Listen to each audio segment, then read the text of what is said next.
నమస్తే నేను మీ కుప్ప పద్మిని ఇన్నాళ్ళు మీ సపోర్ట్ ని నాకు అందిస్తూ మీ ప్రేమని నాకు అందిస్తున్న ప్రతి ఒక్కరికి కృతజ్ఞతలు ఇప్పుడు చూడబోతున్న ఈ వీడియో కూడా ఖచ్చితంగా మీకు ఉపయోగపడుతుంది లైక్ షేర్ అండ్ సబ్స్క్రైబ్ చేసి మీ ఇష్టాన్ని అలాగే మీ సపోర్ట్ ని నాకు అందించండి అలాగే ఈ వీడియో పట్ల మీ అభిప్రాయాన్ని కమెంట్ సెక్షన్ లో కమెంట్ చేసి నాకు తెలియజేయండి నమస్తే వెల్కమ్ టు అవర్ ఛానల్ నేను పద్మిని ప్రస్తుతంతో పాటు ప్రముఖ ఆధ్యాత్మికవేత్త ఆస్ట్రో న్యూమరాలజిస్ట్ ఎనర్జీ వాస్తు స్పెషలిస్ట్ శ్రీ విద్య ఉపాసకురాలు శ్రీమతి జయప్రద గారు మనతో పాటు ఉన్నారు మాట్లాడదాం జయప్రద గారు నమస్కారం అండి నమస్తే అమ్మ శ్రీమాత్రే నమః దేవి నవరాత్రిలోనే ఉన్నాం మీకు దేవి నవరాత్రిలో శుభాకాంక్షలు మీకు కూడా శుభాకాంక్షలు అన్న దసరా శుభాకాంక్షలు ప్రేక్షకులకి దసరా శుభాకాంక్షలు thank you so very much చాలా అద్భుతమైనటువంటి విషయాల్ని తెలియజేస్తూ ఉన్నారు మీరు దేవీ నవరాత్రుల్ని పురస్కరించుకుని మనం ఆయా రోజుని బట్టి ఆ అమ్మవారి ఆరాధనని చాలా అద్భుతంగా వివరిస్తున్నారు దాంతో పాటు ఆ అమ్మవారి ఆరాధనతో పాటు ఏ గ్రహశాంతి జరుగుతుంది అనేది కూడా చెప్తున్నారు ఖచ్చితంగా ఇది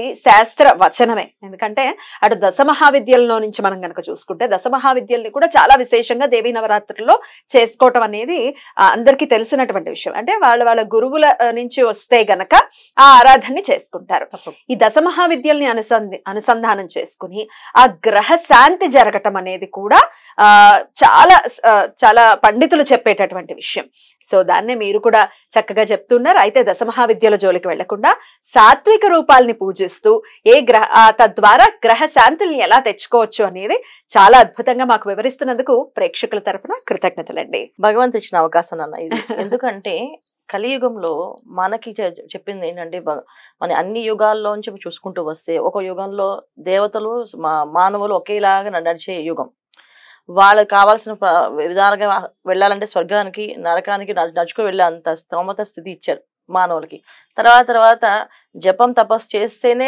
కనిపించారు ఆ తర్వాత వచ్చి అనుష్ఠానం పూజలు చేసి హోమాలు చేస్తేనే కనిపించారు కానీ కలియుగం వచ్చినప్పటికి ఏమైందంటే నామాన్ని చేస్తే కూడా నేను పలుకుతాను అని చెప్పాడు ఆయన సో నామాన్ని చేస్తే పలికినప్పుడు మనం ఎందుకు అంత తీవ్రమైన తపస్సులు తీవ్రమైన పూజలు చేయాలి చేయగలిగిన స్తోమత ఉన్న వాళ్ళు చేయగలిగిన శక్తి ఉన్న వాళ్ళు చక్కగా చేసుకోవచ్చు ఒకవేళ చేయలేని వాళ్ళ పరిస్థితి ఏంటి అంటే చెయ్యాలేము అనే బాధ లేకుండా మనం ఇవాళ ప్రత్యామ్నాయం అంటే వాళ్ళు చేయలేమో అని బాధపడకుండా ఒక రోజైనా మంచిగా నిష్ఠగా చేయండి 9 రోజులు చేయాలని సంకల్పం ఉన్న వాళ్ళు చక్కగా చేసుకోవచ్చు వాళ్ళ ఆచారం నియమాలు మన ఇంటి ఆచార ప్రకారంగా ప్రతిరోజు నిత్యం చేసే వాళ్ళు ఉన్నారు 9 రోజులు మొత్తం ఉపవాసం ఉండి పాపం 10వ రోజు భోజనం చేసే వాళ్ళు కూడా ఉన్నారు ఈ నవరాత్రులు చేసే మొత్తం అసలు తినరు నవరాత్రులు అంతా కూడా ఏంటంటే పళ్ళు రసం పళ్ళు తినడము పానీయాల మీద ఆధారపడి ఉంటారు జ్యూసులు తాగడం ఆ 10వ రోజు దశమి రోజు భోజనం చేస్తారు అలా నిష్ఠాగరిష్ఠులు కూడా ఉన్నారు మన దగ్గర ఇప్పటికీ చేస్తున్నారు అలాగా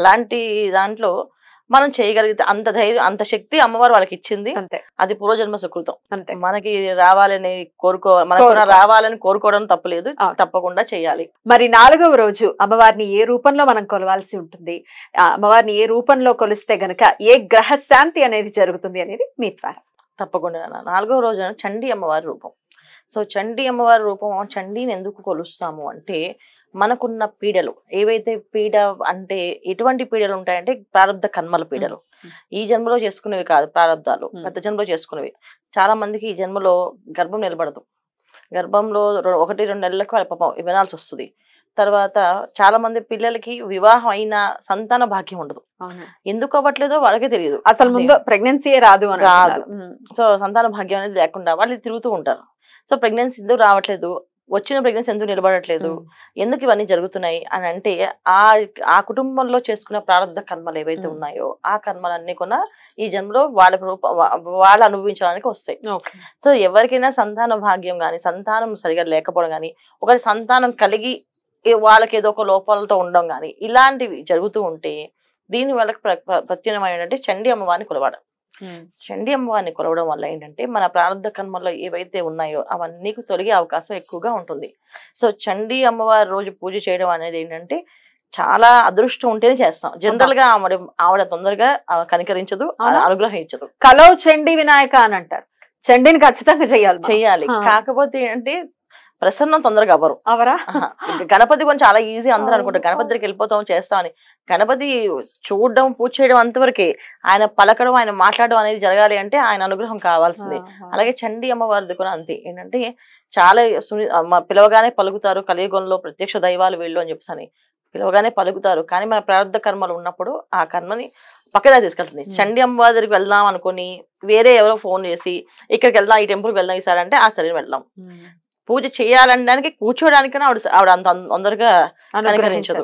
చండి హోమాలు చేయించుకోవడానికి కూడా అంత చాలా మంది అసలు అనుకుంటారు హోమం చేసేస్తాం మేమనేసి, కానీ హోమం దగ్గర కూర్చున్నాక వాళ్ళ మనసు లగ్నం చేస్తాం అడగండి కదా, ఎవరు వాళ్ళు మనసాక్షి వేసుకుని చేపెట్టుకుంటే అసలు అక్కడ ఉండదు. ఎంతసేపు అవుతుంది? ఎందుకంటే 700 శ్లోకాలు మామూలు విషయం కాదు, 700 శ్లోకాలు సమయం పడుతుంది. చాలా మంది కొంతమంది కళ్ళు మండుతూ ఉంటాయి, అబ్బాయి ఏంటి పొగ అనిపిస్తుంది తప్ప అమ్మవారు కనబడదు అక్కడ. ఎవరికి అమ్మవారు కనిపిస్తుందో అనేది అదృష్టం. ఏంటంటే ఆవిడ ఎవరికి అనుగ్రహం ఇస్తుందో వాళ్ళకి అమ్మవారు కనిపిస్తుంది, వాళ్ళకి కళ్ళు మంటలు రావు, ఏమి రావు, వాళ్ళు అలా చూస్తూనే ఉంటారు, అమ్మవారి పూజ చేస్తుంటారు. ఇది అమ్మవారిది. అమ్మవారిని చండి అమ్మవారి అనుగ్రహం కావాలంటే ఖచ్చితంగా ఆవిడ్ని నామంతోనే దగ్గర లాక్కోవాలి. ఆవిడ అమ్మ అమ్మ చండి అమ్మ చండి దాని అమ్మ అమ్మ అమ్మ అని ఆవిడని ప్రార్థన చేస్తూనే ఉంటేనే, ముందు రోజు నుంచి అనుకుంటేనే ఆ రోజు చేయగలుగుతాం. ఇది అమ్మవారి అనుగ్రహం. మరి ఏ గ్రహంతో రిలేట్ అయ్యి ఉంది అనుకోవచ్చు? కుజుడికి. కుజుడు. ఎందుకంటే చండి అమ్మవారు 9 అక్షరాల మంత్రం ఇది. సో తర్వాత చండి అమ్మవారిని అందరూ ఏంటంటే రాహుగా అనుకుంటారు, రాహుగా కొలుస్తాం. కాకపోతే ఏంటంటే కుజుడికి ఎక్కువ, ఎందుకంటే ప్రారంధ కర్మలు తొలగించే భాగ్యాన్ని అదృష్టాన్ని ఆవిడే ఇస్తుంది. సో ఆవిడకి ఎక్కువ ప్రాధాన్యత, అందుకే చండీ హోమాలు ఎక్కువ చేస్తుంటారు అందరూ. చండీ హోమాలు ఎందుకు, మీకు సంతాన భాగ్యం లేదా సార్ చండీ హోమం చేయించండి, అదే అమ్మవారి అనుగ్రహం కలుగుతుంది. ఏదైనా ఒక కెరీర్ లో సెటిల్ అవ్వలేదా సార్ చండీ హోమం చేయించండి. మాకు భూమి వివాదాల్లో ఉందండి, ఈ భూమి మా దగ్గర రావట్లేదు, మేము కొనుక్కోవాలనుకుంటున్నాం, అమ్మాలనుకుంటున్నాం, అమ్మలేకపోతున్నాం అనుకుంటే చండీ హోమం చేయించండి ఆ దాంట్లో అంటారు. ఏదైనా ఇల్లు ఒక పెద్ద కన్స్ట్రక్షన్స్ ప్రకారంగా ఒక బిల్డింగ్స్ లో టవర్స్ వేస్తాను అనుకోండి, ఆ టవర్స్ కి ముందు ఫస్ట్ చేసేది ఏంటి చండీ హోమం. చండీ హోమం చేసి శాంతి చేసి అప్పుడు వాళ్ళు అక్కడ శంకుస్థాపన చేసి టవర్స్ వేస్తారు. అంటే ఆ బిల్డింగ్ లో మొత్తం ఫ్లాట్స్ అన్ని సేల్ అయిపోవాలంటే ముందు చండీ అమ్మవారి అనుగ్రహం కావాలని చెప్పి చండీ అమ్మవారి హోమం చేస్తారు. సో ఎందుకంటే అంత పవర్ఫుల్ అనమాట.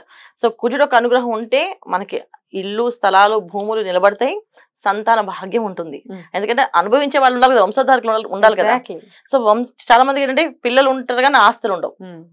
సో ఆస్తులు లేని వాళ్ళు, ఆస్తులు గొడవలో ఉన్నవాళ్ళు, ఆస్తులు కోర్టులో ఉండి అవి మాకు రావట్లేదు అనుకునే వాళ్ళు, సంతానం కావాలన్న వాళ్ళు ఈ చండీ అమ్మవారిని కొలవడం వల్ల వీళ్ళకి ఆ యోగం అవి అనుకూలంగా ప్రాప్తిస్తాయి.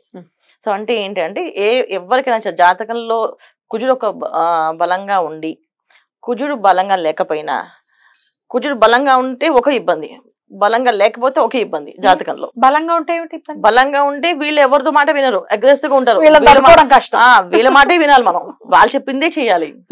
బలంగా లేకపోతే వాళ్ళకి ఇబ్బందులు, అంటే మాంగళ్య దోషాలు గాని, సౌభాగ్య దోషాలు గాని, సంతానం నిలబడపడం కానీ ఇవన్నీ కూడా అదే బ్యాలెన్స్ గా ఉండాలి. సో జాతకంలో బ్యాలెన్స్ గా ఉండాలంటే కుజుడిని ఎప్పుడు కూడా ఒక మంచి శుభగ్రహం చూస్తూ ఉండాలి, అప్పుడు బ్యాలెన్స్ గా ఉంటుంది.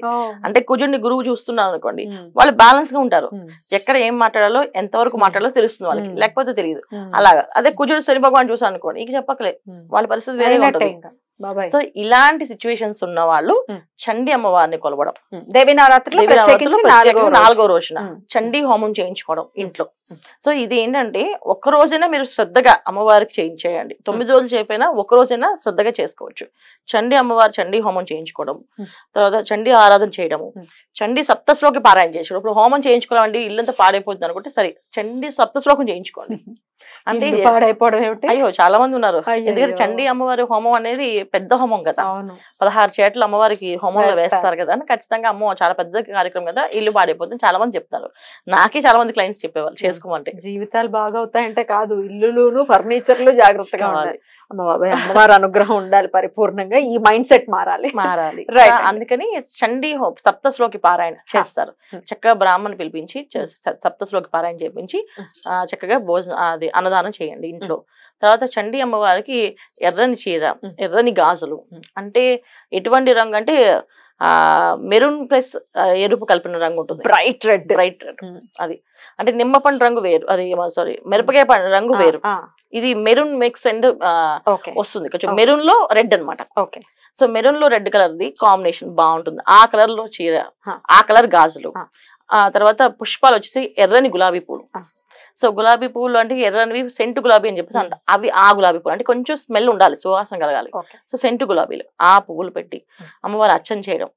సో ఒక ముత్తైదుకి ఈ రంగు చీర గాజులు అన్ని ఇవ్వడం, ఒక బాల ముత్తైదు కొని సేమ్ ఇలాగే పట్లంగా ఇవ్వడం. ఇవి కంపల్సరీగా బాలమ్మవారికి చేయాలి, తర్వాత పెద్ద సువాసినికి చేయాలి, అంటే బాలముత్తైదుకి చేయాలి, సువాసినికి చేయాలి. ఈ పూజ చేయడం.